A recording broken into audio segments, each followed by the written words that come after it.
I caught him standing at the front door, looking out at the front yard with his little palms pressed against the cool glass, his breath like puffs of cotton candy condensation. He didn't know I was there, and I didn't tell him. Observing him is such a rare treasure. I heard his voice, soft and sweet, and I strained to listen in on his private conversation with himself. Mama goes home. She gets some coffee.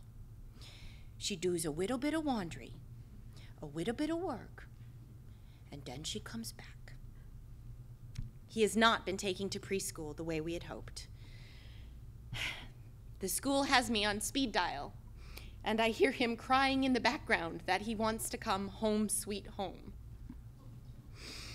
He says he misses Mama, and I miss him too.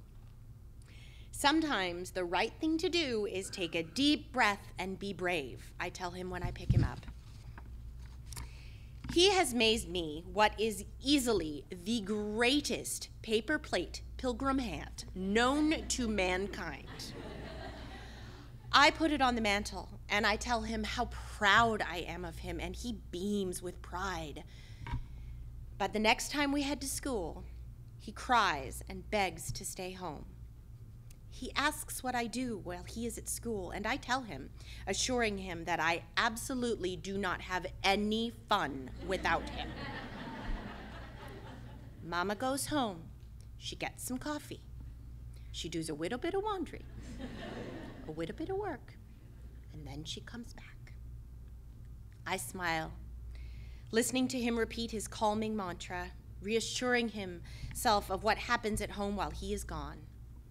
Finally, after the 5th or 6th repetition, I can't stand it any longer. I swoop him up in my arms and I squeeze him tightly and I say, yes, I always come back.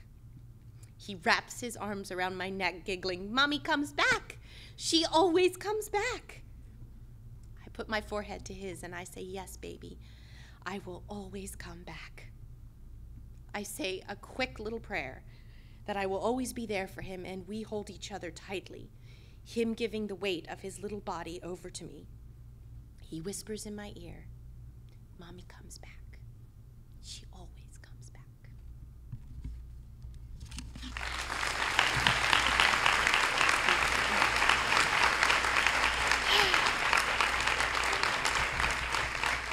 Thank you all so much for coming to our very first Listen to Your Mother DC. We are so grateful that you've been able to share this experience with us. By purchasing your ticket today, you not only supported these women who shared their stories with you, but you also helped support a cause. You also helped support a cause that is very near and dear to our hearts. Pardon me. Listen to Your Mother donates 10% of all ticket sales to charity. And this year, we will be donating to the Susan Niebur Inflammatory Breast Cancer Research Fund. Susan was a local blogger and a real-life NASA scientist, but the job she treasured the most was that of mother. She not only mothered her 2 sweet boys, but she mothered us all. She was grace personified. When I am frustrated with my son, I take a deep breath and I think of Susan. When my son asks how the sun sets and where it goes, I think of Susan.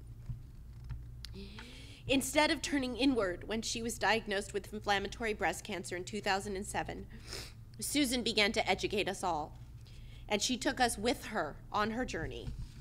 She wrote on her blog, inflammatory breast cancer is detected by women and their doctors when they notice a change in one of their breasts. If you notice a change, call your doctor today. Tell her about it. Tell her that you have a friend with this disease and it is trying to kill her. Now you know what I wish I had known 6 weeks ago. You don't have to have a lump to have breast cancer. Susan passed away on February 6th after kicking cancer's butt for 5 years while making sure to focus on the joys in her life. Inflammatory breast cancer is aggressive and fast-moving, and it does present without a lump. In fact, it is frequently misdiagnosed as mastitis, as many doctors are not familiar with it. There is little funding for this type of breast cancer. We wish she was here to speak with you today, but we are honored to make a donation in her name. Hopefully soon we will find a cure and we will stop losing our sisters and our friends and our mothers. We thank you for your ticket today. And if you would like to make an additional donation, we have little envelopes. Every dollar counts. I leave you with what has become Susan's mantra. All that survives after our death are publications and people. So look carefully after the words you write, the thoughts and publications you create, and how you love others, for these are the only things that will remain.